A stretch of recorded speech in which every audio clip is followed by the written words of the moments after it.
देता है और ना जाने कितनी पीढ़ियों को सवार देता है। शिव भक्ति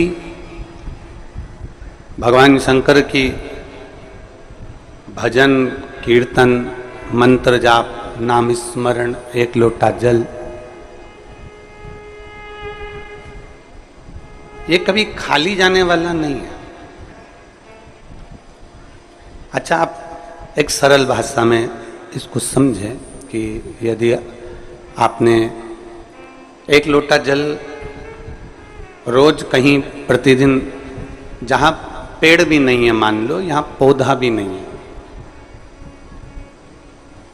जहां पर पेड़ भी नहीं है पौधा भी नहीं है मान लो, और आपने एक लोटा जल रोज प्रतिदिन एक जगह पर कहीं जमीन पर ले जाकर डालना प्रारंभ करा, रोज डालो, आप थोड़े दिन में क्या पाओगे कि वहां अपने आप कोई ना कोई बीज अंकुरित हो गया। आपने बीज नहीं लगाया,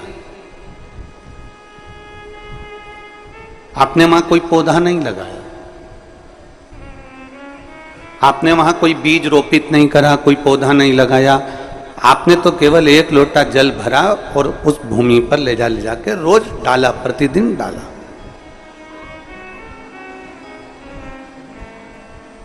अब प्रतिदिन यदि आपने एक लोटा जल ले जाकर डाला तो वहां अपने आप छोटे छोटे अंकुरित हो जाएंगे, कोई दुर्वा लग जाएगी, घास लग जाएगी, कोई पौधा छोटा छोटा सा दिखने लगेगा। आपने बोया भी नहीं, आपने लगाया, पर वहां अंकुरित हो गया।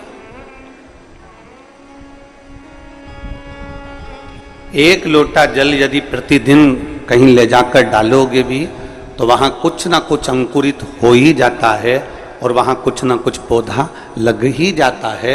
उसी तरह एक लोटा जल जब मेरे महादेव के ऊपर चढ़ाओगे तो कुछ ना कुछ अंकुरित हो ही जाएगा, उसका फल खाली नहीं जाता। और तेरी कृपा बिना न हिले एक भी अणु, लेते हैं श्वास तेरी कृपा से तनु तनु। बखान क्या करूं मैं राखों के ढेर का, चपटी भभूत में खजाना कुबेर का।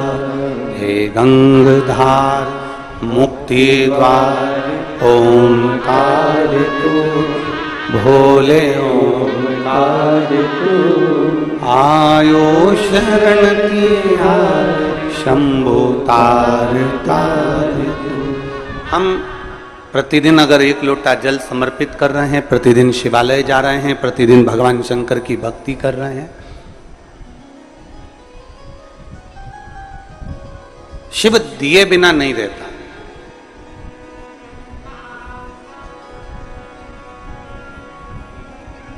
शरीर का सबसे सुंदर आभूषण कौन सा है?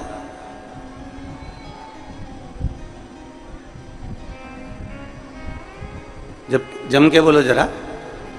शरीर का, मनुष्य शरीर का सबसे सुंदर आभूषण कौन सा है?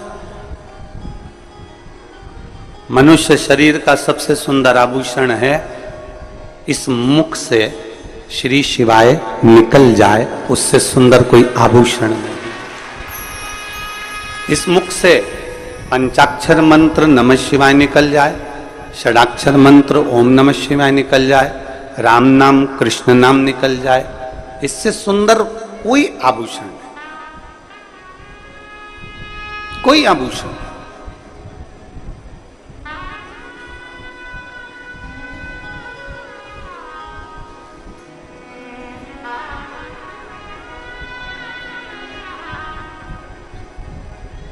अगर मुख से भगवान का नाम निकल रहा है तो इससे बढ़कर क्या भूषण होगा?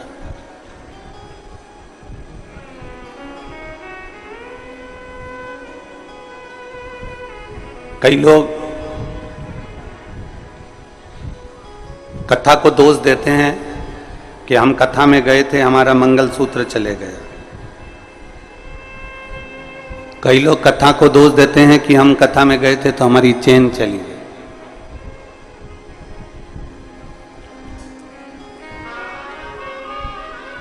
कथा कभी तुमसे कही कि तुम सोने की चेन पहन कर आओ? अरे बोलो तो जम के। कथा ने कभी कहा कि तुम जोरदार सोने के आभूषण पहन कर आओ?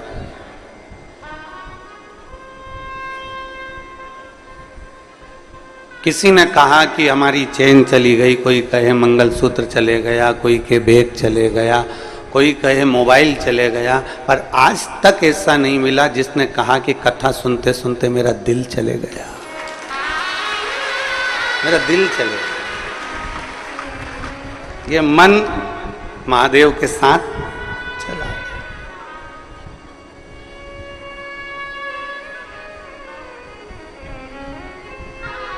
दोष अगर लगाना ही है ना, तो तुमको ये दोष लगाना चाहिए कि कथा में मेरा महादेव के साथ मन चलेगा। दोष भी लगाओ तो अच्छा लगाओ, क्या मोबाइल का दोष लगाओ?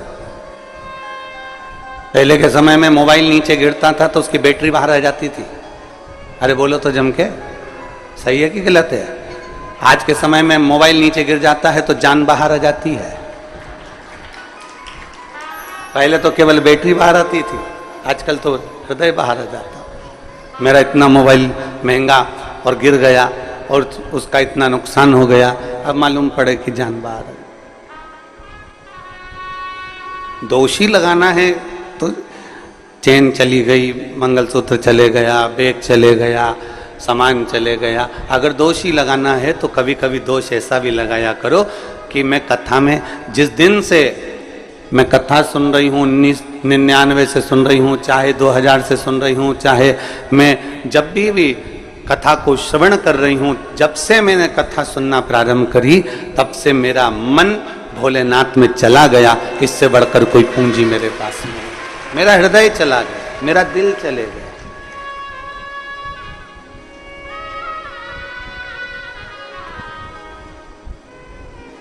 दोष लगाओ, मना नहीं है, पर अच्छे दोष लगाओ कि हाँ कुछ गया।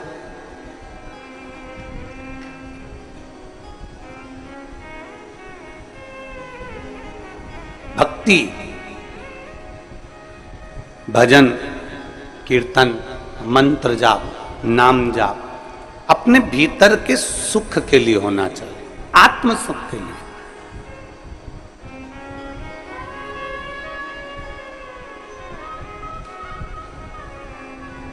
और जब हमारे आत्म सुख का हम विषय देखें, आप में से कोई लोग ऐसे भी बैठे होंगे जो कपड़े सिलते होंगे, कोई दर्जी भी बैठे होंगे जो सिलाई करते होंगे, कहीं मेरी जीजियाँ भी कोई ब्लाउज सिल लेती हैं, लहंगा सिल लेती हैं, साड़ी सिल का फाल पीको कर लेती हैं, वो भी बैठी होंगी। बहुत सारे लोग बैठे।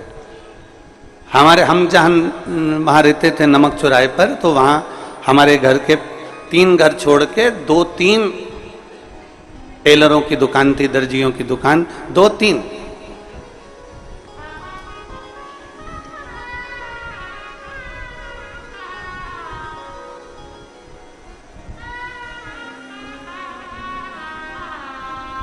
उनकी दुकान के सामने से जब निकलते थे तब हम देखते थे कि वो नया की नया कपड़ा आता था और उस कपड़े को धो के टांग देते थे। आपने देखा है कि नहीं देखा हमको नहीं मालूम, पर हम जहाँ रहते थे वहाँ हमारे घर के पास में 2-3 दुकानें थी और कपड़े को नया की नया कपड़ा, शर्ट का नया की नया कपड़ा, पेंट का, और उन्होंने पानी में से निकाला और टांग दिया।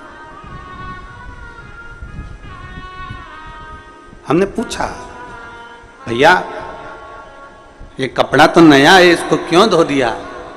ये जितना छोटा होना है ना हो जाएगा, इसका जितना कलर निकलना है ना निकल जाएगा। और कलर निकल गया और छोटा हो गया, उसके बाद अगर हम इसको बनाएंगे ना तो फिर ये छोटा नहीं होगा।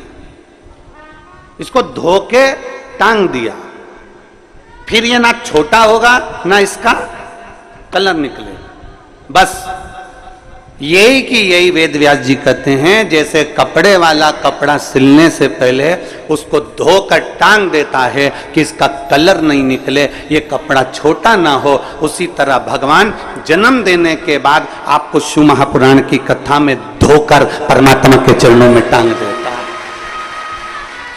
परमात्मा के चरणों में ले जाकर गुरु आपको बिठा देता है। पहले सत्संग में भजन में, कीर्तन में, शिव पुराण में आपको बाल्टी में, मतलब इस सत्संग रूपी अमृत में आपको धो देता है और धोने के बाद परमात्मा के पास में छोड़ देता है। फिर उसको मालूम है कि ये छोटा नहीं होगा, छोटा मतलब अहंकार, काम, आसक्ति, वासना, तृष्णा में ये जाएगा नहीं, निचोड़ेगा नहीं, और इसका कलर नहीं जाएगा। कलर से मतलब है कि जो अंदर इसके रंग भरा गया भगवान की भक्ति का, इसके अंदर जो रंग भरा गया राम नाम, कृष्ण नाम का, इसके अंदर जो रंग भरा गया भगवान की अविरल भक्ति का, फिर वो मिटने वाला नहीं है।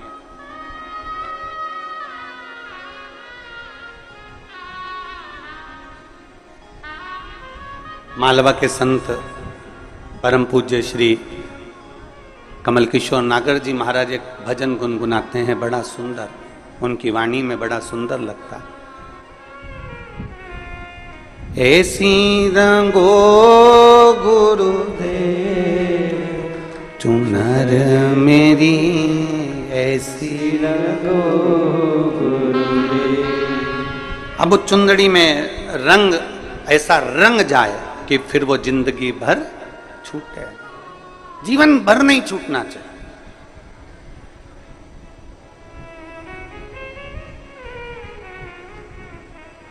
और राम लक्ष्मण भरत शत्रुघ्न हनुमत मेरी चूनर में, राम लक्ष्मण भरत शत्रुघ्न हनुमत मेरी चूनर में, सरयूं जैसी लहरा पाड़े ऐसी रंगो गुरुदेव चुनर मेरी, ऐसी महाराज एक रंग ऐसा रंग जा,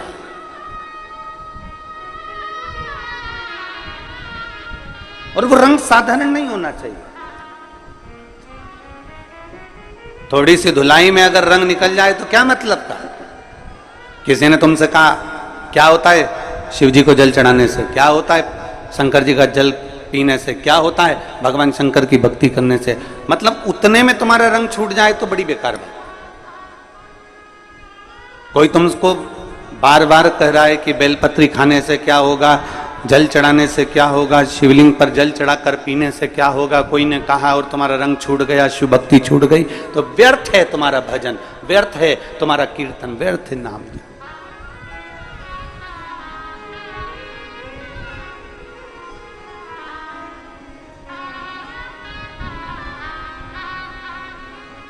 वो एक वो कहते हैं ना, धोबिया धोए चाहे सारी उमरिया, रंग वो चढ़े, रंग वो चढ़ना चाहिए जो धो धो के परेशान हो जाए तो रंग ना निकले।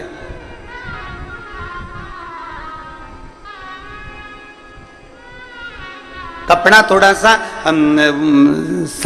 सस्ता रोए बार बार और महंगा रोए एक बार। कपड़ा अगर जोरदार लिया है ना तो उसका कलर नहीं निकलेगा, और अगर कपड़ा ऐसा ही ले लिया तुमने कि हाँ साहब हमें तो दे दो, हमें तो मेहमानी में देना है, हमें तो चढ़ाना है, जैसे कई माताएं होती है ना जब भागवत सुनने जाती हैं, अब यहाँ शिव पुराण पे तो कोई साड़ी वाड़ी का तो कोई क्रम ही नहीं रहता, माँ तो शंकर भगवान की कथा में कहाँ साड़ी वाड़ी का लफड़ा। भागवत जी में जब साड़ी चढ़ती है तो माताएं पहले घर में जो साड़ी आती है उस साड़ी में से सबसे अच्छी साड़ी होती है तो सास खुद रख लेती है, और अच्छी होती है तो बेटी को दे देती है, और थोड़ी सी वैसी होगी तो बहू को दे देगी, और अगर थोड़ी बहुत भी गड़बड़ निकली तो पैक करके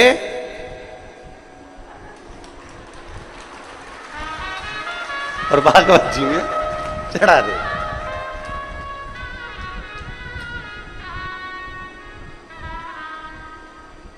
अब इनने बड़े जोरदार पल्लू मल्लू लेके साड़ी चढ़ा तो दी, पर इनके ध्यान में नहीं आया कि तुम इतनी जोरदार जोरदार पहने तो पंडित जी की लुगाई क्या कम पहने है। अब तुम सोचो कि भाई अब अच्छी थी रख ली, गड़बड़ थी बेटी को दे दी, और गड़बड़ थी बहू को दे दी, और गड़बड़ थी तो पैक करके,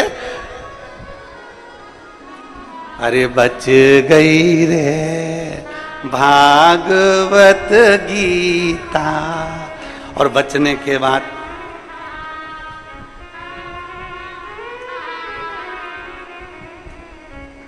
दान का महत्व मालूम है आप लोगों को? दान का महत्व मालूम होना चाहिए। दान का महत्व किसको कहते हैं? जैसा तुम खाओ वैसा खिलाना जानो, जैसा तुम पहनो वैसा पहनाना जानो, जैसा स्वयं के लिए हो वैसा दूसरे को दिया जाए। पर आज के जमाने में लोग दान वैसा नहीं करते। आज के जमाने में दान तो ऐसा करते हैं कि घर में जो कबाड़ा है उसको साफ करना है तो किसी को दे दिया जाए, बस वहां से वहां, वहां से वहां, वहां से वहां चलता जाता है ना।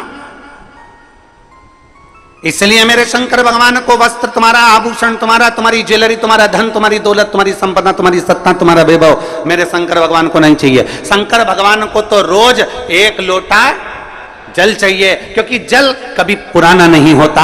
जल जब यूज करोगे तब वो ताजा की ताजा है। जल का प्रयोग जब करोगे वो जल जल ही रहेगा। अग्नि, जल, हवा, पृथ्वी, आकाश कभी बासा नहीं होता, कभी बासा नहीं कहलाता। जल भी बासा नहीं कहलाता, जल जल ही रहता है। गंगा जल को तुम 2 साल, 5 साल, 10 साल, 20 साल, 25 साल पुराना गंगा जल भी तुम्हारे घर में रखा है तो वो बासा नहीं कहलाएगा। तुम्हारे ट्यूबवेल को खुदवाए हुए, तुम्हारे यहाँ कुआं खुदवाए हुए, तुम्हारे यहाँ बावड़ी लगाए हुए, तुमने जो कुंड खुदवाया, कुंडी खुदवाई, तालाब बनवाया, बावड़ी बनवाई, उस कुएं में जो पानी आता है वो कुआं खुदवाए तुम्हारे सालों हो गए, बरसों निकल गए, पर वो कुएं का जल हमेशा ताजा की ताजा ही कहलाता है। कभी भी पृथ्वी बासी नहीं कहलाती, हवा बासी नहीं कहलाती, जलवासी नहीं कहलाता, अग्निवासी नहीं कहलाता, आकाशवासी नहीं कहलाता। ये सब ताजे की ताजे हैं। इसका प्रयोग जब करोगे, तुम्हारे शरीर में ऑक्सीजन की कमी हो रही है, तुमने तुरंत वायु का प्रयोग करा, ताजा की ताजा है। शिव जी को तुमने जल चढ़ाया, जैसा भी तुम्हारे घर में जल था, जिस भाव में तुम्हारे यहाँ रखा हुआ था, जैसा रखा हुआ था वैसा एक लोटा लेकर शिव जी के पास पहुंच गए। शंकर भगवान ने ये नहीं कहा कि जल बासी है कि ताजा है। दुनिया के लोगों को तुम्हारा लोटा काला दिख रहा है, क्योंकि तांबे का लोटा काला जल्दी हो जाता है। दुनिया के लोग कह देंगे बताओ कैसी है, एक लोटा लेकर आती है वो भी गंदा की गंदा है, काला की काला है। परमात्मा तुम्हारे लोटे को कभी नहीं देखता, परमात्मा ये शरीर कभी नहीं देखता, परमात्मा उसका अंदर का जल देखता है, परमात्मा इस शरीर के अंदर का मन देखता है। वो जल देखता है और मन देखता है। उसे लोटे से कोई मतलब नहीं, उसे शरीर से मतलब नहीं कि तुम कितने सुंदर हो, उसको शरीर से मतलब नहीं कि तुम्हारी सुंदरता कितनी है, तुम कौन हो, उसको शरीर से कोई। तुम कितने करोड़पति हो, कितने अरबपति हो, कितने वैभवपति हो, तुम दुनिया के कितने बड़े भी करोड़पति बन जाओ, पर कितने बड़े भी सेठ बन जाओ, शंकर भगवान रहते हैं शमशान में, जहां सबकी शान सम है, उसका नाम सम शान है, वहां सब बराबर हैं। पैसे वाला व्यक्ति मरकर जाता है वो भी राख का ढेर बन जाता है, और गरीब व्यक्ति मरकर जाता है वो भी राख का ढेर बन जाता है। पैसे वाला जाता है तो वो भी सफेद चादर में जाता है, गरीब जाता है वो भी सफेद चादर में जाता है। पैसे वाला जाता है वो भी बांस पर बांबू पर जाता है, गरीब भी जाता है तो बांस पर बांबू पर जाता है। अमीर भी जाएगा तो कंधे पर जाएगा, भले उसके यहाँ कितनी भी BMW खड़ी हो, भले उसके घर में कितनी बड़ी बड़ी गाड़ियां खड़ी हो, कितने बड़े बड़े भी उसके पास में ड्राइवर खड़े हों, पर आखिरी सवारी तो कंधा ही होता है। चाहे वो पैसे वाला मरे चाहे गरीब मरे, गाड़ियां सब दरवाजे पर खड़ी की खड़ी रह जाती है। अंत समय परमात्मा के द्वार पर जाना पड़ता है। शिव का दरवाजा है ही ऐसा, शंकर की चौखट है ही ऐसी, शिव का द्वार है ही ऐसा, जहां सबकी शान सम है, उसका नाम सम शान है। वहां कोई बड़ा नहीं, कोई छोटा नहीं, जो आया उसकी दृष्टि में सब बराबर हैं। बस वो तो तुम्हारे ऊपर का सुंदरता नहीं देखता, आप कितने अच्छे कपड़े पहने उससे मेरे शंकर जी को कोई मतलब नहीं है, आपने क्या पहना मेरे बाबा को उससे कोई मतलब नहीं है, आपका लोटा कैसा हो रहा है मेरे बाबा को उससे कोई मतलब नहीं है। बाबा तो ये कहता है कि तेरे लोटे में जो जल है मुझे उससे मतलब है, और तेरी इस काया के अंदर जो तेरा मन है मुझे उससे मतलब है, बाकी का किसी चीज से मुझे मतलब नहीं। क्या करूं मैं उस लोटे का? अब मालूम पड़े कई कई माताएं ऐसी भी होती है कि लोटा तो घिस रही है, साफ भी कर लिया, पर दिल, लोटा साफ कर कर मंदिर में पहुंच भी गई, और पहुंचने के बाद अगर वहां मंदिर में झगड़ा करे, हट हट थोड़ा साइड दे, मैं नहीं चढ़ाऊं जल, बेलपत्ती चढ़ाई, इतनी देर में दूसरी उठा के ले गई, तो आंखें बंद करी थी और गुस्से में लाल हो गई, मेरी बेलपत्ती कौन ले गया? आस पास देखा, अब बता, लोटा तो तूने बहुत घिसा था पर दिल नहीं घिस पाई। अरे सोचना था तेरे को, हो सकता है तुझसे ज्यादा जरूरत किसी दूसरे को तेरी बेलपत्री की थी, इसलिए लेकर चली।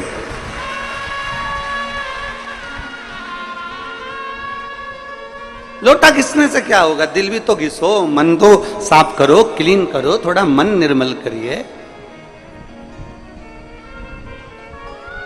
और मैंने तेरे ही भरोसे बाबा, तेरे ही भरोसे हवा बिच उड़ती जावांगी बाबा, डोर हटो छड़ी ना कटी जावांगी। भोले मैं तेरी पतंग, शंभू मैं तेरी पतंग, हवा बिच उड़ती जावांगी बाबा, डोर हटो छड़ी ना कटी जावांगी। अपना मन तो क्लीन करो, मन साफ करो।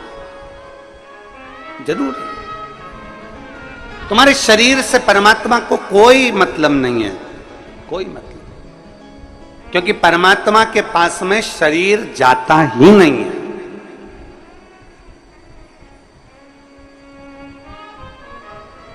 तुम्हारे कोई रिश्तेदार मरे हो और उनका शरीर ऊपर गया हो तो बता देना। जिसने खूब बादाम खाई हो, हर हफ्ते ब्यूटी पार्लर गई हो, उसका शरीर भी ऊपर नहीं गया। गया? अरे बोलो तो जम के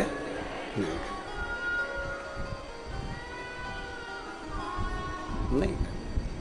शरीर से मतलब ही नहीं उसको कि तुम्हारा शरीर तुम कितना सुंदर रख रहे हो, उससे कोई मतलब नहीं है। उसको तो मतलब है निर्मल मन सो मोहि पावा, और मोहि छल छिद्र कपट ना भावा।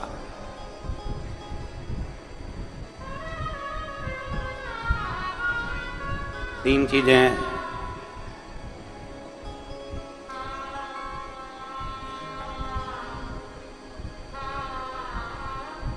तीन चीजें,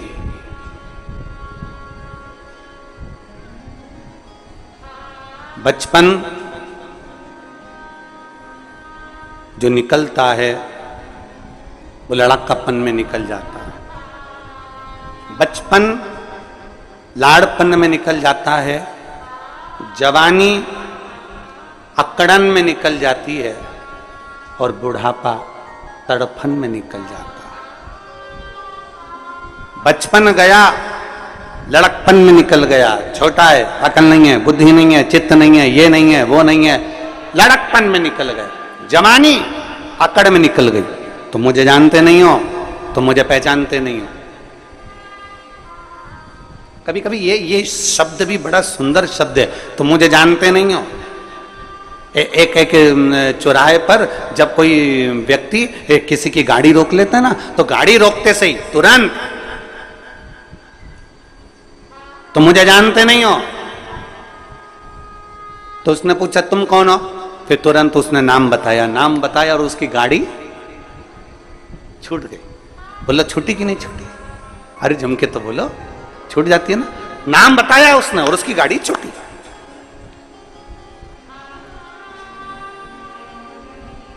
डॉक्टर को दिखाने जाओ और भीड़ बहुत लग रही हो, फिर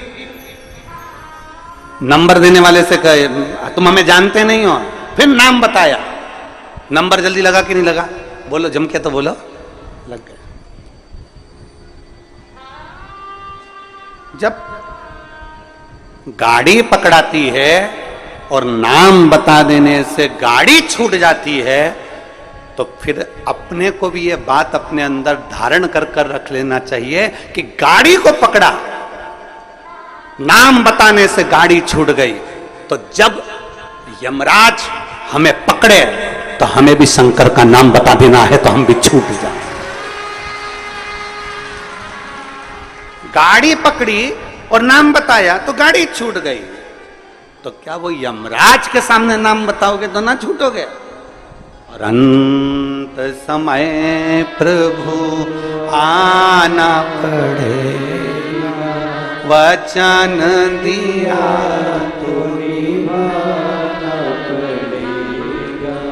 आए ना आए प्रभु कुटुंब कबीरा, अंत समय प्रभु आना पड़ेगा, वचन दिया तो निभाना पड़ेगा। और अंत समय प्रभु आना पड़ेगा, वचन दिया तो निभाना पड़ेगा। जब एक नाम बोलने से गाड़ी छोड़ दी जाती है तो उस परमात्मा का नाम लेने से श्री शिवाय नमस्तुभ्यं, ओम नमः शिवाय, नमः शिवाय। जब राम नाम, कृष्ण नाम, शिव नाम, परमात्मा का नाम हम जब लेते हैं तो वो यमराज भी छोड़ देता, छोड़ना पड़ता है। मार्कंडे बाबा का चरित्र कहता है, मार्कंडे बाबा को केवल छोटी सी उम्र मिली थी और कह दिया उसके माता पिता ने शंकर जी को पकड़ ले, शिव जी को पकड़ा। आखिरी में शंकर का गुणगान कर रहे थे, नाम ले रहे थे और यमराज आ गया, छोड़ना पड़ा। नाम का असर बड़ा होता है। जैसे ही फोन लगाया, नाम दिया कि किसकी गाड़ी, नाम सुना, छोड़ दी गई। तो परमात्मा का नाम लोगे तो यम की कैद से भी छूट जाओ।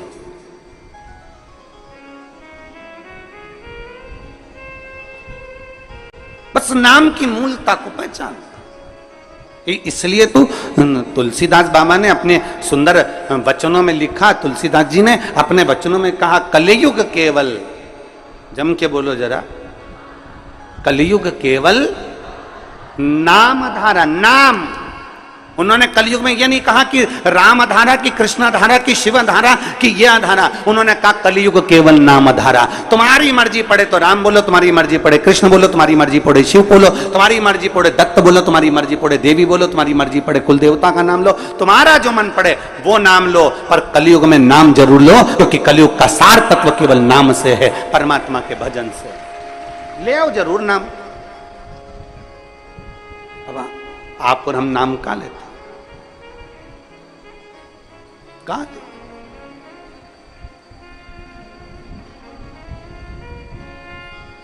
एक पत्र है,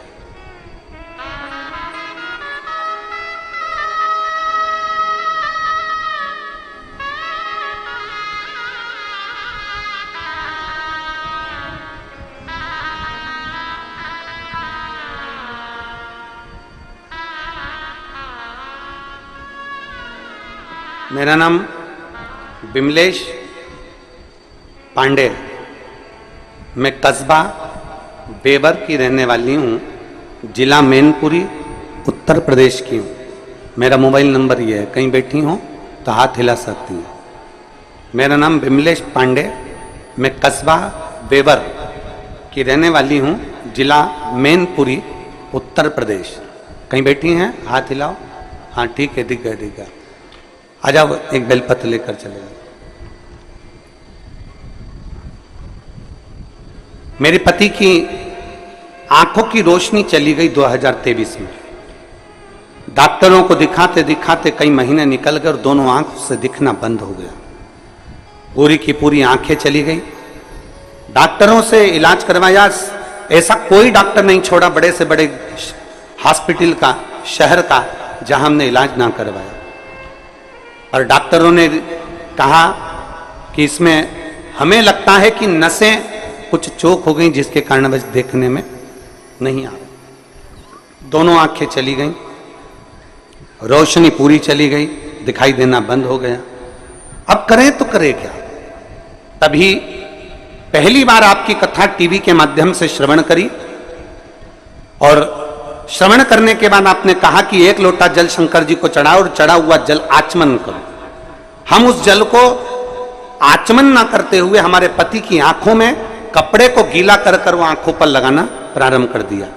मंदिर से एक बेलपत्र लेकर आते, उस बेलपत्र को पति को खिला देते, जल पति की दोनों आंखों में पट्टी जैसा लगाना प्रारंभ करा। जब डॉक्टरों ने कह दिया इसका कोई भरोसा नहीं है कि कब आएगी और हमने फिर भगवान शंकर पर भरोसा करना प्रारंभ करा। 1-1.5 महीने तो आंखें नहीं आई, 2 महीना निकल गए, आंखें नहीं आई। तब हमने शिव के मंदिर जाना नहीं छोड़ा, पशुपति व्रत करना नहीं छोड़ा, और बाबा का क्या गुणगान करूं गुरुदेव। फिर हमने विचार करा कि आंख की रोशनी तो आई नहीं रही। फिर हमने अपने पति को लेकर सीहोर कुबेरेश्वर धाम पर आ गए, और अपने पति को लेकर यहाँ कुबेरेश्वर धाम पर आए। यहाँ से हमने रुद्राक्ष मांगा, और रुद्राक्ष लेकर हम चले गए। तांबे के कलश में उसको गलाते, शिव जी को जल चढ़ाते, और रुद्राक्ष का जल अपने पति को पिलाते और आंखों में लगाना प्रारंभ करा। आज मेरे पति की ये 2024 में आंखें वापिस आ गई। मैं बाबा को धन्यवाद देने के लिए आई हूं। ये शिव तत्व है, एक शिव और शिव की उदारता।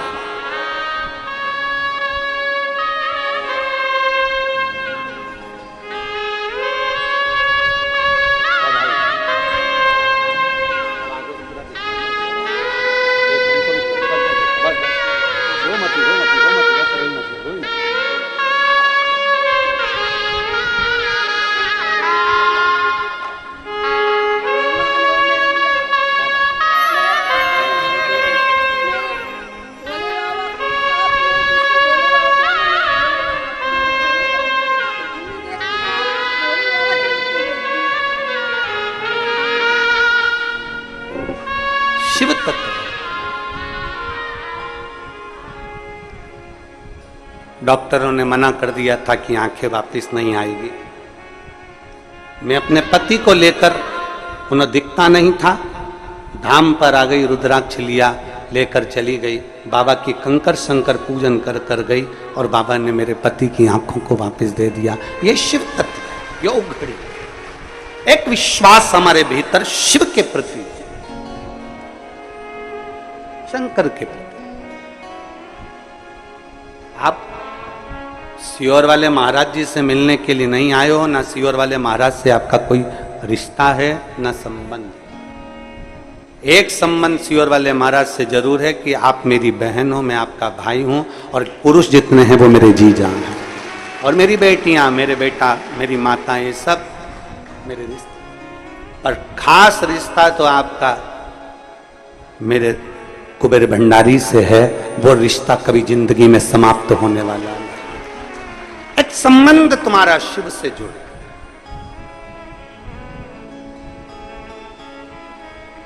आश्रित हो तो परमात्मा पर हो, किसी दूसरे पर आश्रित नहीं होना।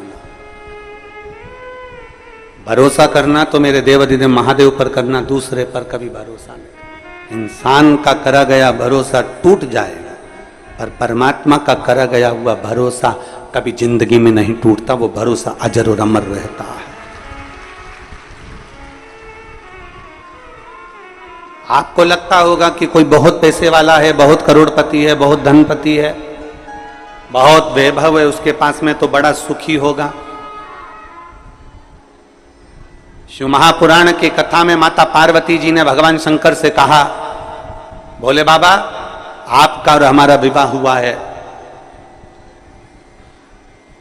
एक लड़की जब किसी लड़के से विवाह करती है, शादी करती है, तो उसके मन में बहुत सारी तमन्नाएं होती है, बहुत सारी आस लगी होती है,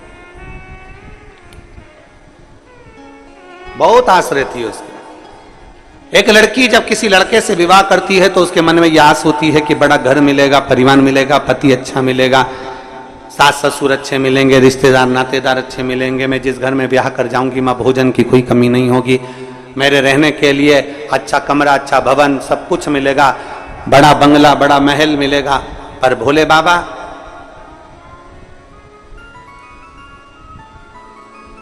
आपकी अर्धांगिनी माता पार्वती जी करें, आपकी अर्धांगिनी विवाह कर कर आई, नंदी पर चढ़कर अपने पिता का सारा ठाट छोड़कर, हिमालय राज का पूरा वैभव छोड़कर, हिमालय राज का पूरा ठाट छोड़कर, हिमालय राज के घर की पूरी पूंजी छोड़कर, हिमालय राज के घर का पूरा वैभव छोड़कर, ये बेटी हिमालय राज की आपके साथ में विवाह कर कर यहां आई। पर आपके यहां तो कोई ठाट है ही नहीं, आपके यहां तो कोई सुविधा है ही नहीं, आपके यहां तो यही शमशान पड़ा हुआ है, खुली जमीन पड़ी हुई है, बस जहां कैलाश पड़ा हुआ है, पूरे कैलाश में जहां चाहो वहां रह लो, किसी कंदरा में प्रवेश कर जाओ, किसी गुफा में जाकर भोजन कर लो, कंदमूल फल मिल जाए तो पा लीजिए और आराम से अपना आनंद पाइए। पूछा मेरे भोलेनाथ ने, पार्वती क्या चाहती हो, तुम चाहती क्या? पार्वती जी ने कहा, प्रभु कोई सुविधा तो होना चाहिए ना।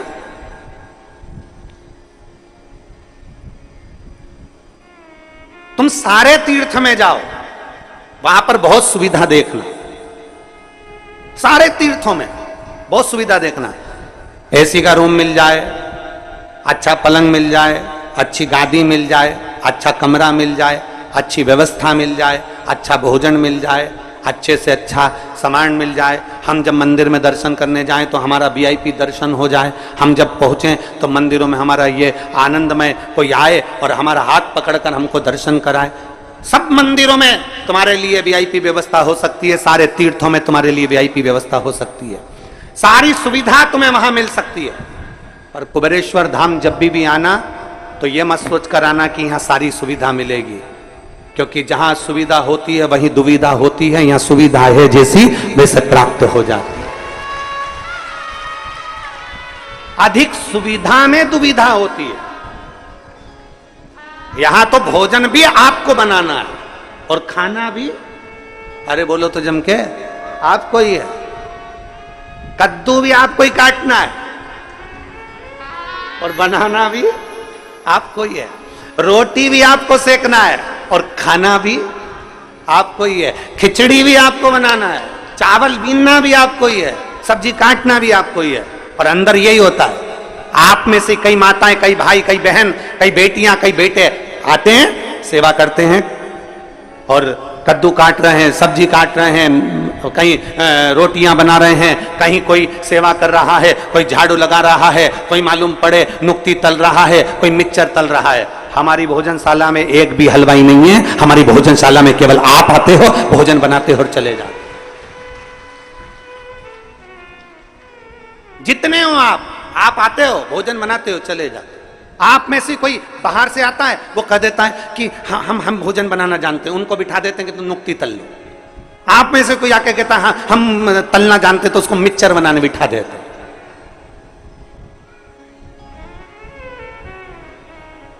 हम तो बाबा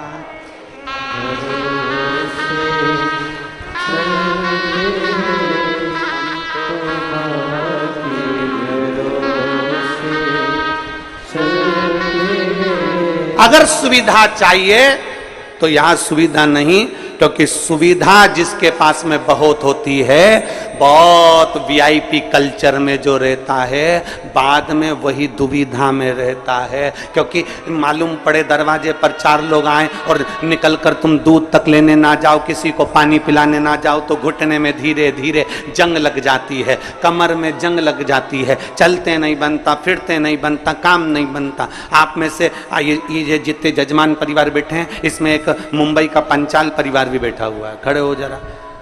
ये दोनों ऐसे जजमान हैं कि जब से कुबेरेश्वर बाबा के धाम से जुड़े हैं, एक भी कथा ऐसी नहीं निकली जिसमें ये यजमान नहीं बने कुबेरेश्वर धाम के। और इन दोनों की आदत ऐसी है कि जैसे ही श्री शिवाय नमस्तुभ्यम बोलने का नंबर आएगा, ये दोनों जमीन पर बैठ जाएंगे और बाबा से विनती एक ही चीज की करते हैं, अगली कथा जब भी हो, बस बाबा अगला जजमान फिर तुझे बनाना है। ये सोफे पर बैठ के, पलंग पे बैठकर श्री शिवाय नमस्तुभ्यम बोलते ही नहीं है, ये दोनों नीचे बैठेंगे जमीन, दोनों जमीन। और दोनों के पांव में प्रॉब्लम है, दोनों के पांव में दिक्कत। पर जितनी देर 5 बार, हम 7 बार जो हम श्री शिवाय नमस्तुभ्यम व्यासपीठ से बोलते हैं, तब ये कहीं पर खड़े भी होते हैं ना, तो जमीन पर बैठ के बोलना चालू कर देते हैं। तो हमने इनसे एक दो बार पूछा भी, तुमको मिलता क्या है ऐसा? तो क्या इस भूमि में कुछ चुंबक है, नीचे बैठकर जब बोला जाता है और बाबा से मांगा जाता है तो वो वापस खींच कर बुला लेता है। चुंबक बैठ, ये मुंबई से आते हैं, हर कथा में जजमान बन जाते, हर कथा, प्रत्येक।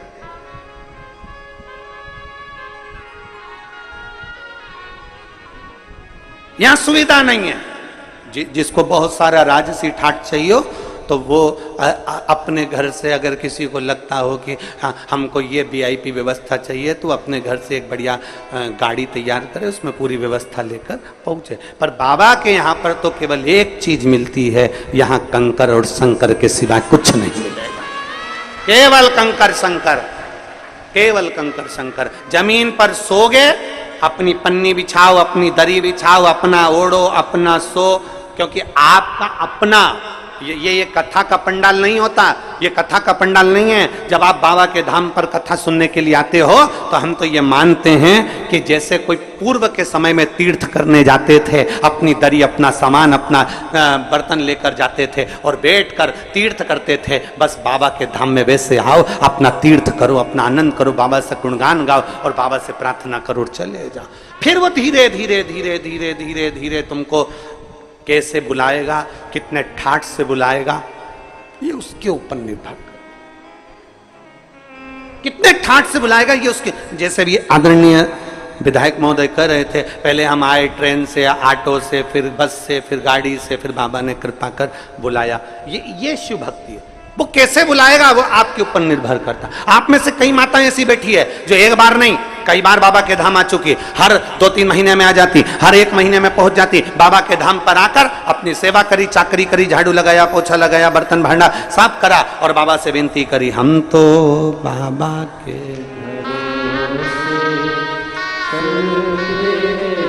सुविधा में दुविधा। आप जितनी सुविधा में रहोगे उतनी दुविधा में रहोगे, जितनी सुविधा में रहोगे। तुम देखो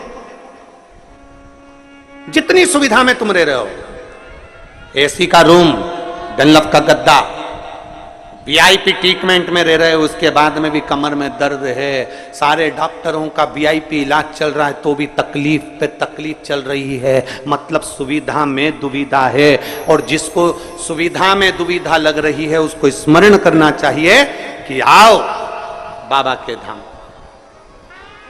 थोड़ी मेहनत करो, थोड़ा परिश्रम करो,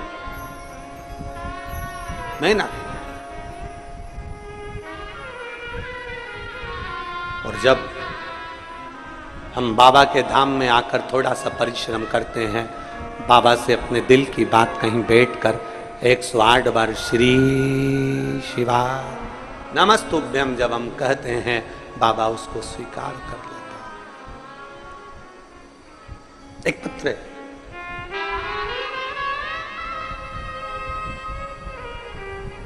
मैं देवेंद्र सिंह, गांव खेरखेड़ा, जिला झालावाड़, राजस्थान का निवासी हूं। कहीं बैठे हो तो हाथ हिला सकते हैं।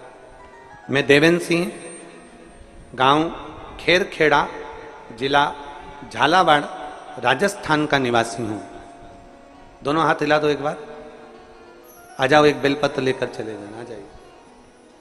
गुरुदेव, मैं 2 साल से इंडियन आर्मी की तैयारी कर रहा था, लेकिन पत्र को आप लोग एलईडी पर या अपने मोबाइल पर या आस्था चैनल पर पढ़ सकते हैं।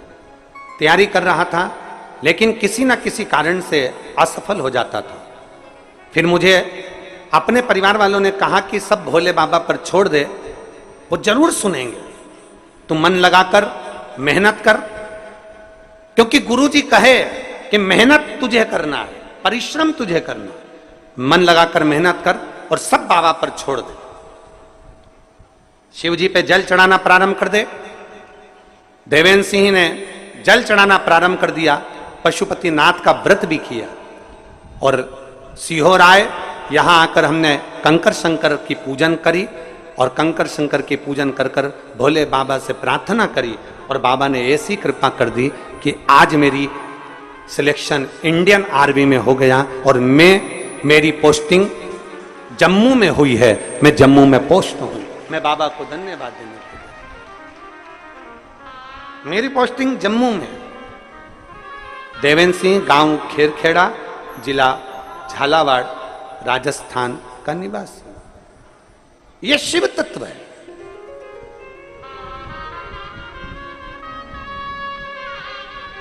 बस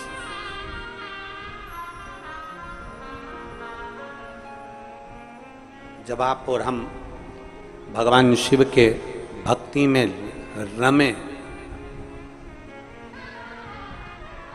जब आप और हम भगवान शंकर की अविरल भक्ति में रमे, शिव महापुराण की कथा कहती है उस समय पर हमारे भीतर, हमारे मन में संशय नहीं होना चाहिए। इस पत्र में लिखा कि मेरे परिवार वालों ने मुझसे कहा कि शिव पर छोड़ दे, मेहनत पूरी करना, परिश्रम पूरा करना। मेहनत पूरी कर, परिश्रम पूरा कर। कहा गुरुजी बोलते हैं कि मेहनत में पीछे नहीं हटना है, मतलब मेहनत तो आपको डपट के करना पड़ेगी। और फिर निवेदन है जो हमने परसों की कथा में कहा था, खांसी हमें चली है तो खांसना हमें पड़ेगा, छींक हमें आई है तो छींकना हमें पड़ेगा, कष्ट हमें आया है तो भोगना हमें पड़ेगा। उसी तरह आपको अगर दुख है तो मेरे बाबा का गुणगान भी आपको करना पड़ेगा, आपकी मेहनत के साथ करना पड़ेगा, आपके परिश्रम के साथ।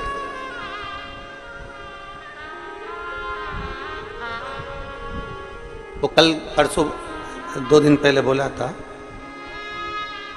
थोड़ी मेहनत हाथ की, बाकी कृपा भोले नाथ।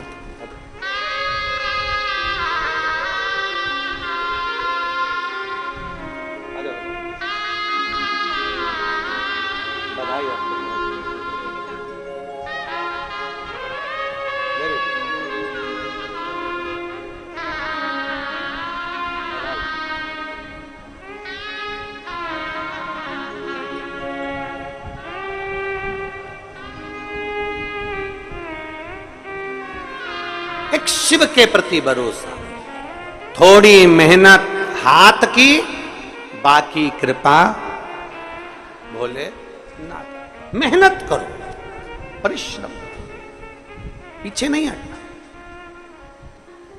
कोई तुमसे कह दे कि तेरे बस का नहीं है, कोई तुमसे कह दे कि तू नहीं कर सकता, कोई कह दे तुमसे कि तेरी गवर्नमेंट जॉब नहीं लगेगी, कोई तुमसे कह दे कि तेरा इंटरव्यू में तू पास नहीं होगा, कोई तुमसे कह दे कि तू इस सब्जेक्ट में नहीं निकल सकता, कोई तुमसे कह दे कि तू सीए नहीं बन सकता, तब उसको एक बार शिव महापुराण की कथा सुनने का मौका देना और उससे कहना कि इतनी मेहनत कर, दुनिया की चुनौती को अपने दिल में रख और चुनौती को दिल में रखकर उसको उस मेहनत के बल पर आगे बढ़कर नौकरी लगाकर अपनी मेहनत कर। कैसे नहीं होगा जी, कैसे नहीं? हार किसकी होती है? जो मेहनत ही नहीं करता। हार किसकी है? जो मेहनत ही नहीं करता। दुकान खोल कर बैठ गया, उसके बाद मन ही नहीं लग रहा क्योंकि इसमें व्यापार अच्छा नहीं चलेगा, व्यापार अच्छा नहीं चल रहा, व्यापार अच्छा नहीं चल रहा, क्योंकि तेरी रुचि नहीं है ना, तो उसमें संघर्ष ही नहीं कर रहा, तो उसमें मेहनत ही नहीं कर रहा।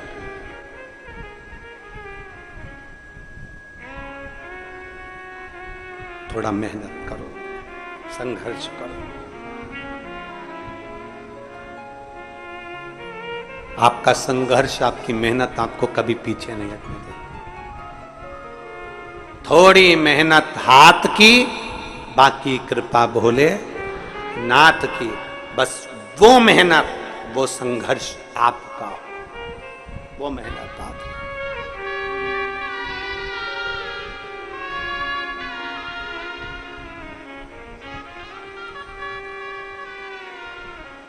और महाराज जब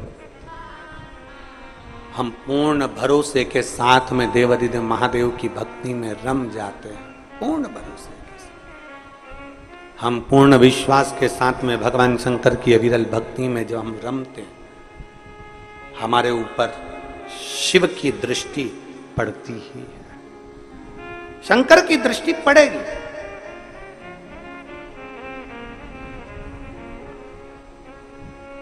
आप इतनी सारी माताएं बैठी हैं, आपके साथ अगर कोई बच्चा आया होगा ना, वो बच्चा जहां खेल रहा होगा ना, माँ कथा भी सुन रही होगी ना, तो उसका ध्यान अपने बच्चे पर जरूर होगा। बोलो तो जरा सही है कि गलत है? बच्चा अगर खेल रहा होगा तो मां का ध्यान अपने बच्चे पर जरूर है। बच्चा कहां है, मां का ध्यान उस पर है।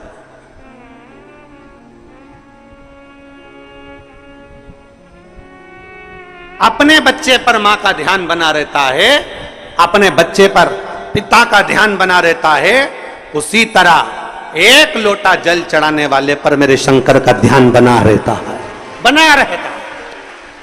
आप शिव के मंदिर में एक लोटा जल चढ़ाने जा रहे हो, शंकर का ध्यान आप पर है, भगवान शंकर का ध्यान आप पर। आप शिव कथा सुन रहे हो, भगवान शंकर का ध्यान आप पर है। सबसे बड़ी भक्ति कौन सी है? मां शबरी अम्बा ने पूछ लिया राम जी से, नवदा भक्ति में सर्वश्रेष्ठ भक्ति कौन सी, नवदा भक्ति में सबसे प्रबल भक्ति कौन सी, नवदा भक्ति में सबसे श्रेष्ठ भक्ति कौन सी है? तो भगवान राम ने कह दिया श्रवणम। नवदा भक्ति में सबसे बड़ी भक्ति है भगवान की कथा को सुनना। जब हम कथा सुनते हैं, परमात्मा कानों के रास्ते से दिल में जाकर बैठ जाता है, हमारा विश्वास पक्का हो जाता है और हमारा दुख अपने आप मिट जाता है। श्रवणम सबसे प्रबल भक्ति है, श्रवणम सारी भक्तियों में श्रेष्ठ भक्ति है श्रवण करना, सुन लेना। और आज के जमाने में सुनने की तो आदत नहीं है महाराज। आज के जमाने में सास कह दी है हम किसी की नहीं सुनेंगे, बहू कह देती है हम भी किसी की नहीं सुनेंगे, बेटा कह देता है मैं किसी की नहीं सुनूंगा, बाप कह देता है मैं किसी की नहीं सुनूंगा, भाई कह देता है मैं किसी की नहीं सुनूंगा, पोता पोती कह देते हैं हम किसी की नहीं सुनेंगे। तो क्या सीओर वाला महाराज सुनेगा?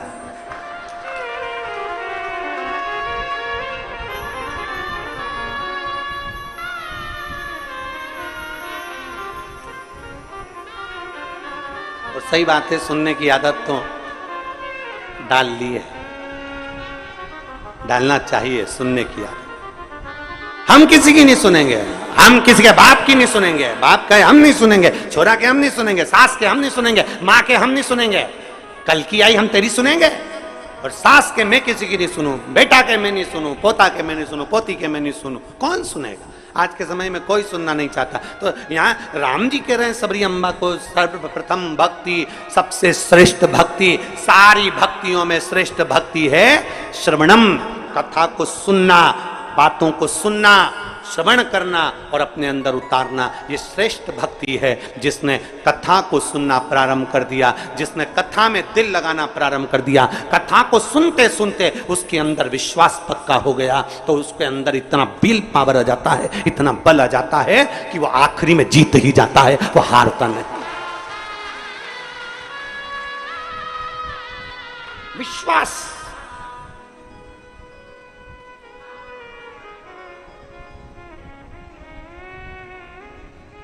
सुनो। और बहुत अच्छा लगता है, देखिए सुनने में जो सुख है ना वो कहीं सुख नहीं है, श्रवण करने अंदर विश्वास की जागरूकता उत्पन्न होती है। और हम तो साधुवाद देते हैं, कई कई कथाएं जब कहीं जाते हैं कोई बुलाता है और वहां जब कथाओं में पहुंचते हैं तो इतना शोरगुल होता है, उस कथाओं में इतना शोरगुल होता है, जब कोई बुलाता है हम कथा में जाएं तो इतना शोरगुल होता है। पर आप लोगों को मैं नमन करता हूं कि लाखों की भीड़ आती है। अभी भी देख लो 1 2 3 पंडाल खच भरे, उसके बाद भी एक सुई भी गिर जाए तो मालूम पड़ जाए, इतने साइलेंट होकर आप लोग कथा को श्रवण करते हो, इतने साइलेंट होकर आप कथा का रसपान ग्रहण करते हो, इतने एकदम शांत, एकदम शांत। श्रवणम सुनो,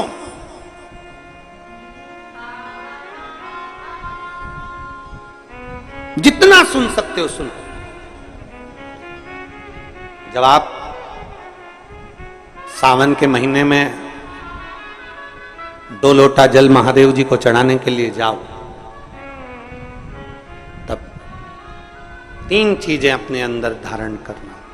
पहले नंबर का तो 2 लोटा जल जब घर से लेकर जाओ तो जरूरी नहीं कि दोनों हाथों में लेकर जाओ, एक लोटे के ऊपर दूसरा लोटा रखकर दूसरा हाथ से अगर कोई काम हो, पल्लू लेना हो या कोई कार्य हो तो कर सकते हो। नहीं तो तुम 2 लोटा हाथ में रख लो और पल्लू डालना ना मैं सिर पे, जरा सिर पे पल्लू। अब वो तुम्हारा लोटा हाथ में, वो बेचारा वो भेरू पल्लू रख, ठीक है, थोड़ा और खींचो ये बाजू का, तो पल्लू वो भेरू ने और खींचा है, ठीक है, ये पल्लू मारा मुंडा में दे दो, अब ठीक है।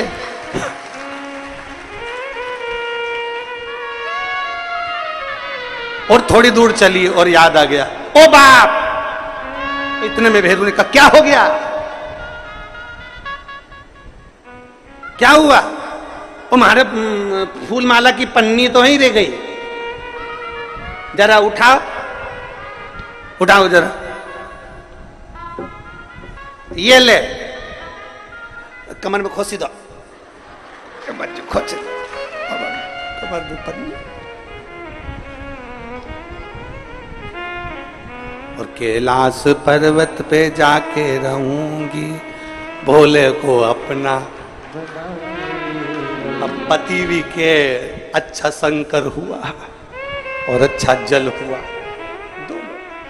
निवेदन है, अगर 2 लोटा हाथ में ना तो एक के ऊपर एक लोटा रखकर भगवान की भक्ति धारण करते हुए 3 चीजों में एक चीज जल 2 लोटा, दूसरा श्री शिवाय नमस्तुभ्यम का जाप पूरे सावन के महीने में से कम 5 दिन ऐसे निकालना कि बेलपत्री के पेड़ की छांव में बैठकर हम श्री शिवाय नमस्तुभ्यम की कम से कम 1 माला जरूर कर लें, जरूर।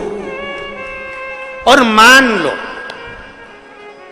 लो अगर बेलपत्री का पेड़ नहीं मिले, तुम्हारे आसपास में नहीं मिले, तो फिर एक काम करना, शंकर जी के मंदिर की बेलपत्र मिली जाए, उसको सिर पे, हमारे यहाँ कहते हैं आंवले के वृक्ष का, जब आंवला नोमी आती है ना, तो आंवला नोमी आती है और आंवले के पेड़ के नीचे जाकर भोजन नहीं कर सकते, आंवले के वृक्ष के नीचे नहीं जा सकते, तो आंवले के वृक्ष की पत्ती को सिर पे रख के भोजन कर लो, तो कहते हैं कि हजारों अश्वमेध यज्ञ के पुण्य के बराबर, भंडारे के बराबर भोजन प्राप्त हो जाता है। आंवले के वृक्ष की पत्ती, तो वो बेलपत्र भी मस्तक पर बाबा को प्रणाम कर कर फिर वही बेलपत्र का आनंद करते हुए भाव से उस बेलपत्र को मात्र शीश से लगाई लिया ना, मस्तक पर चढ़ाई लिया ना, तो भी भगवान की अविरल भक्ति प्राप्त हो सकती, अविरल। और मान लो बेलपत्र भी ना मिले, तो बेलपत्री के वृक्ष की थोड़ी सी मिट्टी अपने मस्तिष्क पर लगाकर, मस्तक पर चढ़ाकर भी हम जाप कर सकते। बेलपत्र के वृक्ष की मिट्टी का भी चंदन हम लगा सकते। चंदन हमने एक बार पहले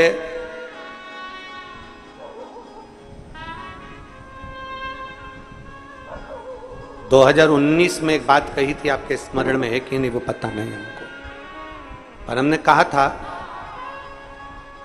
कि मान लो यदि कोई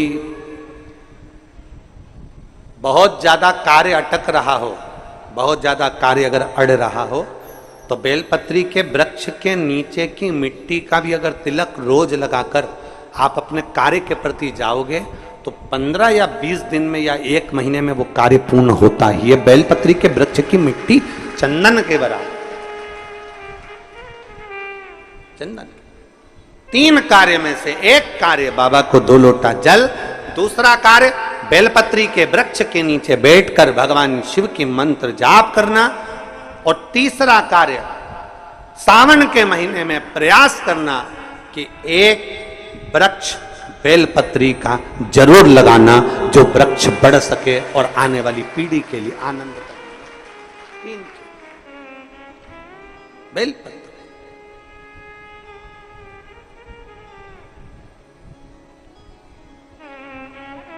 शिव का नाम लेकर, भगवान शंकर की स्तुति कर कर शिव के करीब,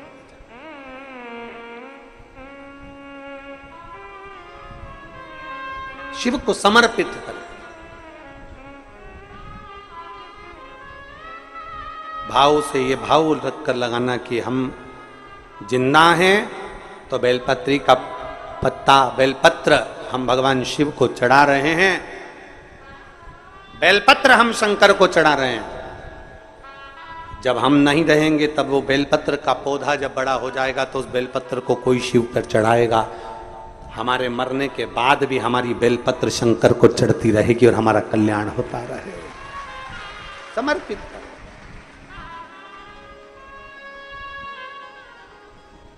बाबा को समर्पित।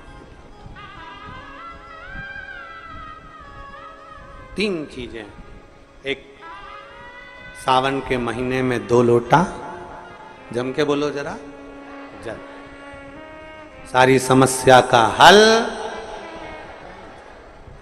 दूसरा, बेलपत्र के वृक्ष के नीचे श्री शिवाय नमस्तुभ्यं, या पंचाक्षर मंत्र नमः शिवाय, या षडाक्षर मंत्र ओम नमः शिवाय। परंतु पुरुष और स्त्री दोनों पंचाक्षर और षडाक्षर मंत्र को जरा समझना। अगर पुरुष नमः शिवाय ओम नमः शिवाय मंत्र का जाप कर रहा है तो पुरुष सीधे चालू करेगा षडाक्षर मंत्र से, ओम नमः शिवाय ओम नमः शिवाय। पर स्त्री जब भी मंत्र का जाप करेगी तो पंचाक्षर से चालू कर षडाक्षर पर पहुंचेगी। कहां से चालू करेगी? हमने पहले भी कथा में बताया। कहां से?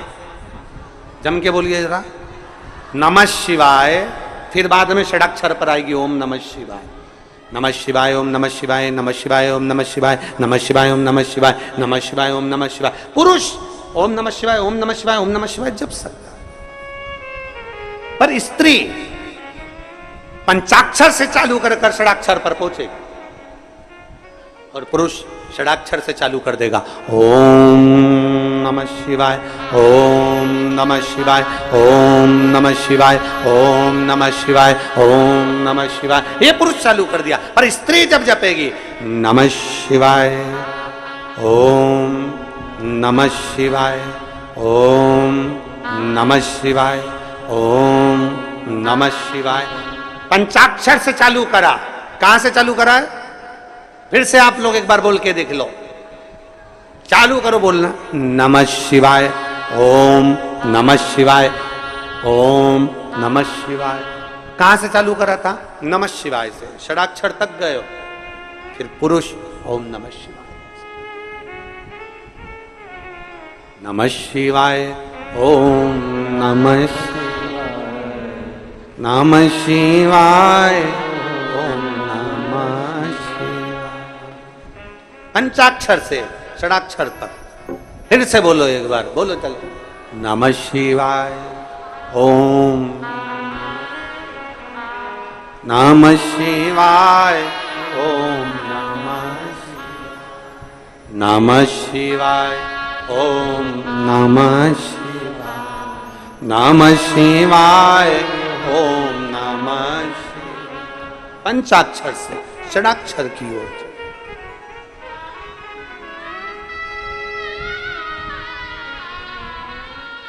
पार्वती मैया शिव जी के साथ में विराजी,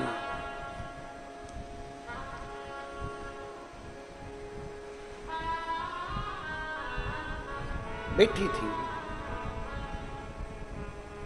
भगवान शंकर के तेज पुंज गंगा जी के जल में चला जाता और गंगा जी के जल से 6 पुत्र जन्म ले लेते हैं। 6 पुत्र जिनका नाम कृतिकाओं ने एक कर षडानंद कार्तिकेय रख दिया।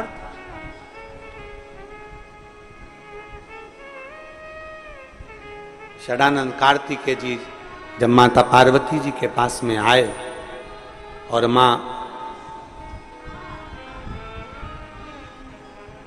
माता पार्वती जी के पास में आते हैं और माता पार्वती जी को प्रणाम करते हैं, बाबा भोलेनाथ जी को प्रणाम करते हैं, औगड़दानी को नमन करते हैं, प्रणाम करते हैं, दंडवत करते हैं, साष्टांग करते हैं।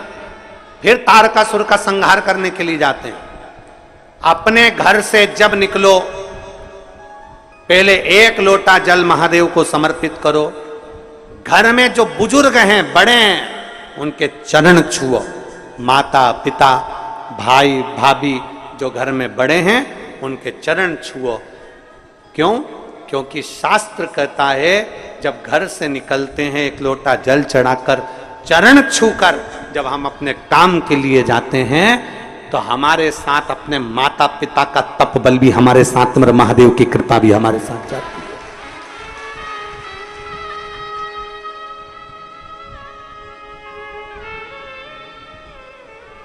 तप बल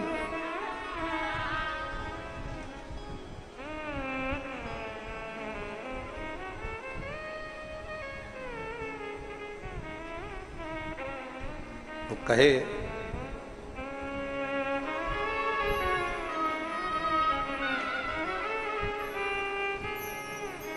महाराज, अपनी किस्मत का ताला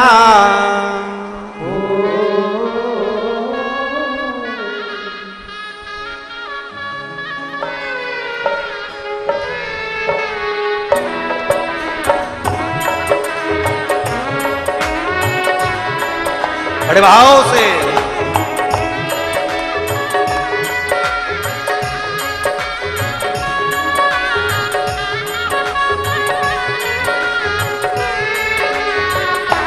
हो।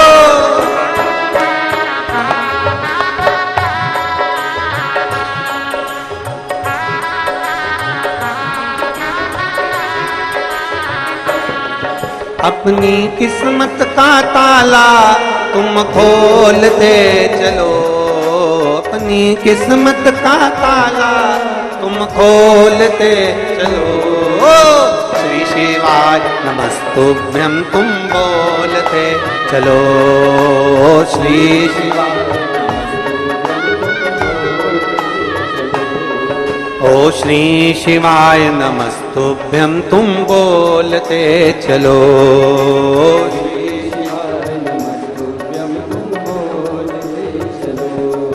अपनी किस्मत का ताला हो, अपनी किस्मत का ताला हो, अपनी किस्मत का ताला तुम खोलते चलो।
सच्चा दरबार लगा है, ये भोले की महफिल है। नैनों को डमरू वाले का हो, नैनों को काशी वाले का हो, नैनों को डमरू वाले का दीदार चाहिए। वो काशी रहने वाला भोलानाथ चाहिए, वो काशी रहने वाला भोलानाथ चाहिए।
कुछ कमी न अरमानों की, तेरे दिल दीवानों की, तेरे दिल दीवानों की।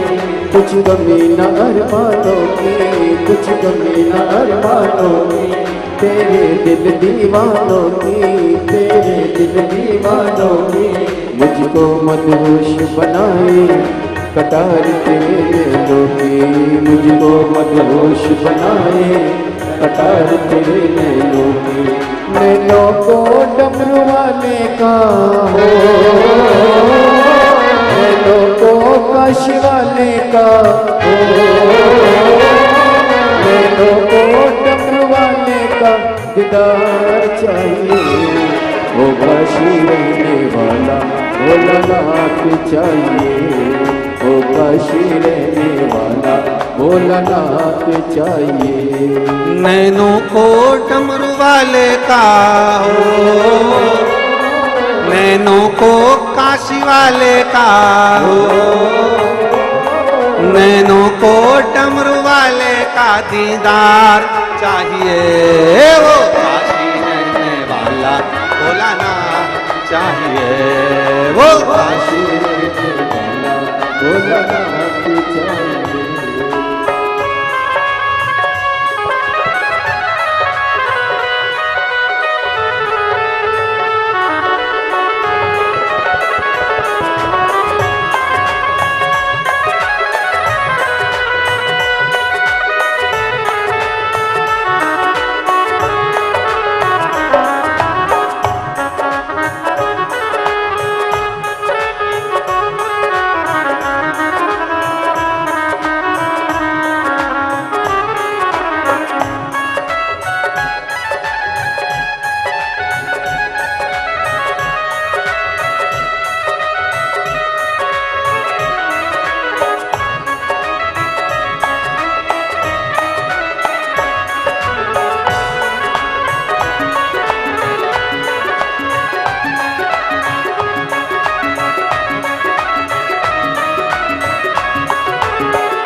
तुम जिगरी दिल वाले हो, तुम जिगरी दिल वाले हो, भक्तों में तुम प्यारे हो, भक्तों में तुम प्यारे हो, तुम जिगरी दिल वाले हो, तुम जिगरी दिल वाले हो। कितनों पे डोरे डाले तेरे नैन बड़े मतवाले, कितनों पे डोरे डाले तेरे नैन बड़े मतवाले। नैनों को भोले बाबा का हो, नैनों को काशी वाले का हो, नैनों को भोले बाबा का देना चाहिए। वो काशी रहने वाला भोला नाथ चाहिए, वो काशी रहने वाला भोला नाथ चाहिए। अपनी किस्मत का ताला हो, अपनी किस्मत का ताला तुम खोलते चलो, श्री शिवाय नमस्तुभ्यं जप बोलते चलो, श्री शिवाय नमस्तुभ्यं जप बोलते चलो।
बड़ा मुश्किल है, समझाना बड़ा मुश्किल है, आखिर वो दर्द दिल है, आखिर वो दर्द दिल है।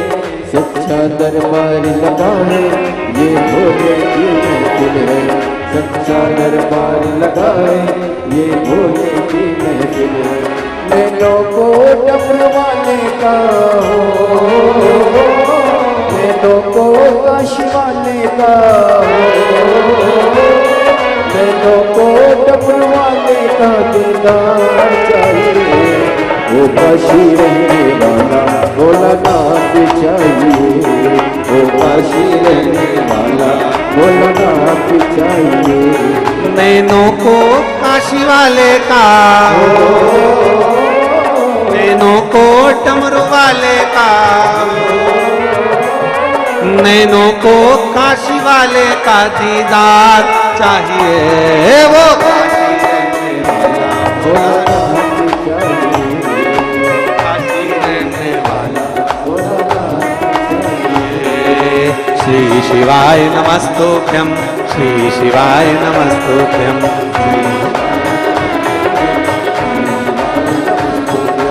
श्री शिवाय नमस्तुभ्यं, श्री शिवाय नमस्तुभ्यं। अपनी किस्मत का ताला हो, अपनी किस्मत का ताला हो, अपनी किस्मत का ताला तुम खोलते चलो। श्री शिवाय नमस्तुभ्यं तुम खोलते चलो, श्री शिवाय नमस्तुभ्यं तुम खोलते चलो। श्री शिवाय नमस्तुभ्यं तुम बोलते हो श्री शिवाय हार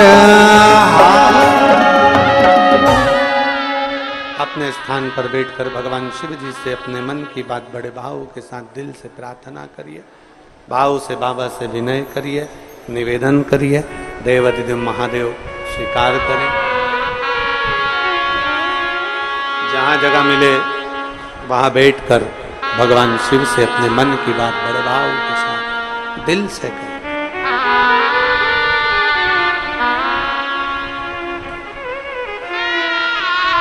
आपकी आवाज व्यासपीठ तक पहुंचे, व्यासपीठ की आवाज आप तक पहुंचे। दिल से बाबा से निवेदन करिए।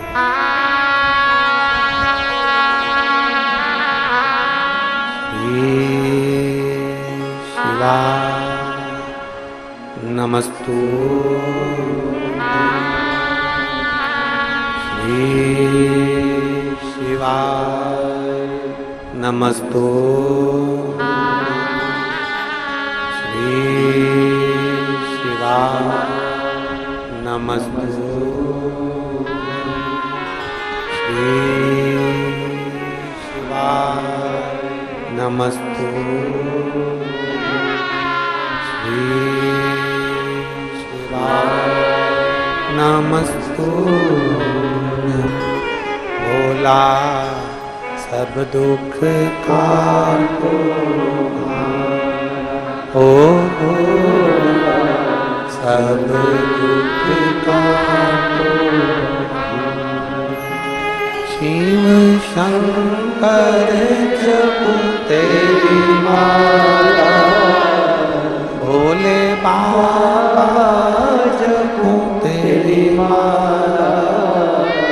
भोला सब दुख काटो ओ भोला सब दुख काटो। वेश है मंगलकारी, वेश है मंगलकारी। शमशान वासी शमशान वासी ओ भोला सब दुख काटो ओ भोला सब दुख काटो। भगवान शिव की कथा कहती है, देवाधिदेव महादेव का संवाद कहता है। शरणानंद कार्तिकेय जी अपने माता पिता को प्रणाम कर कर तारकासुर का संहार करने के लिए। तारकासुर असुर है पर उसका हृदय शिव में रमा। हमने एक बात पहले कही थी कथा के अंतर्गत कि शंकर का कोई द्रोही नहीं, मेरे शिव जी का कोई दुश्मन नहीं। शंकर भगवान का जो भक्त होता है उसका कोई द्रोही नहीं, शिव का कोई द्रोही नहीं, शंकर का कोई दुश्मन नहीं।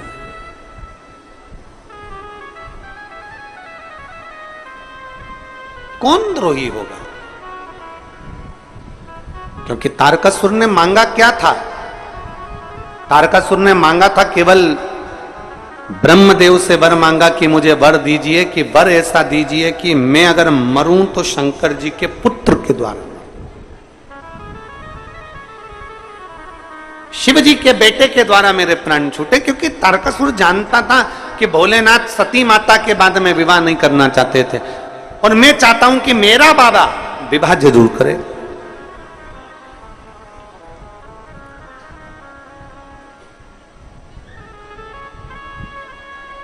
ये शिव महापुराण की कथा कहती है, अपना घर, अपना परिवार, अपना कुटुंब, अपने रिश्ते, अपने नाते कभी मत छोड़ो। उस कुटुंब में, उस परिवार में, उन रिश्तों में, उन नातों में रमे, पर रमते रमते शिव की भक्ति। एक बहन ने पत्र लिखा,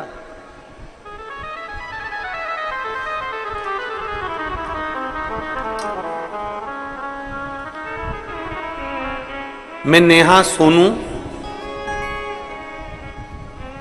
सोनू सोनी निवासी झोटपाड़ा जयपुर राजस्थान की रहने वाली हूं। कहीं बैठी हो तो हाथ हिला सकती हूं।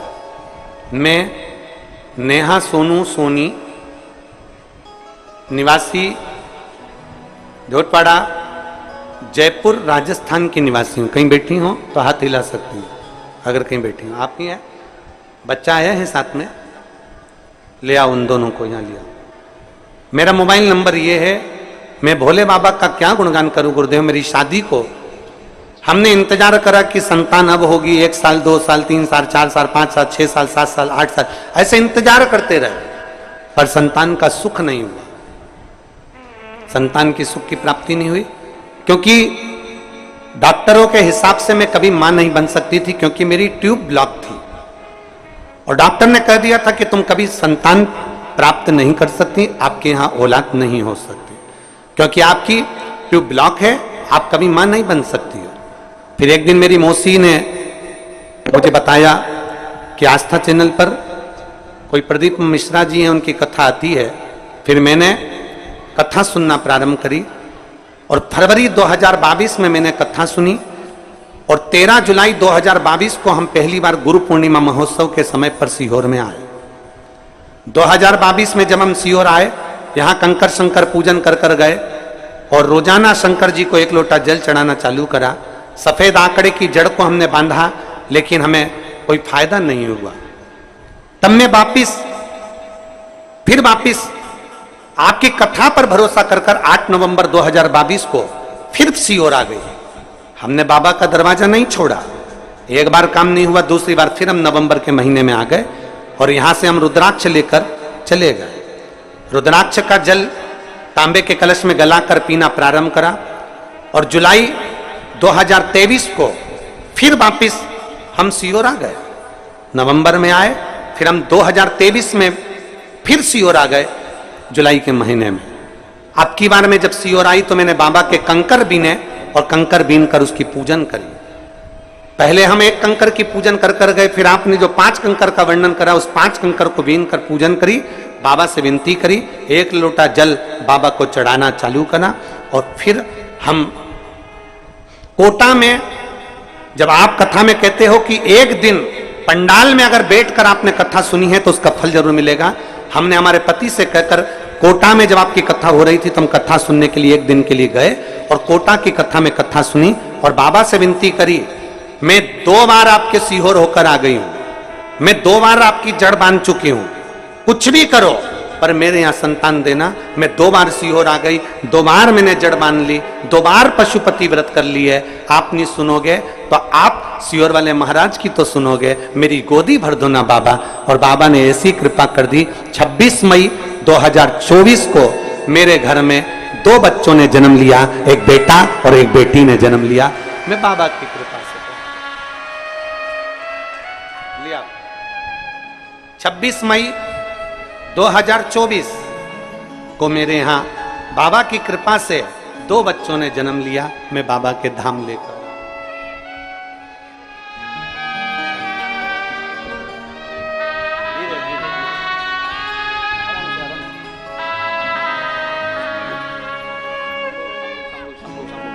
शंभो शंभो शंभो शंभो